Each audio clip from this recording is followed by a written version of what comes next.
Така, токму така е, значи, полека веќе низа години наназад веќе се среќаваме со таквите ситуации.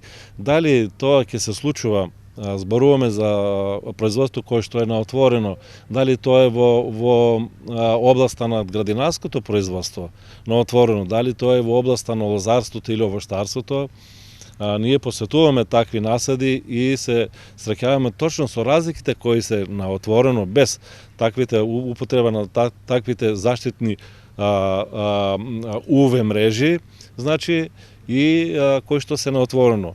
Значи, понатаму ќе се среќаваме со такви ситуации, со високи температури, каде што неминовно ќе мора да бидат употребувани таквите заштитни мрежи. Зборуваме, значи, за високата сончева радијација. Меѓутоа, ќе мора да се употребат и такви заштитни мрежи кои што сега испоменуваме и против, значи, градобитнина, кои што се со поголем рок на траење, а таквите ситуации, таквите мрежи, значи, нашите земјоделски производители треба да се појавуваат и над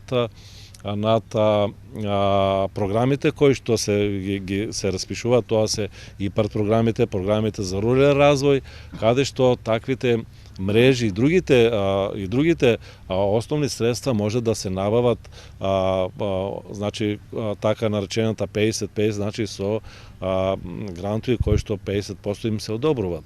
Така да пожелно да се појавуваат и полека нема да може, значи, да биде земјоделското производство такво како што беше претходно, значи без употребата на таквите заштитни мрежи. Мора да се поставуваат за да имаме, значи, квалитетен род и повисок принос.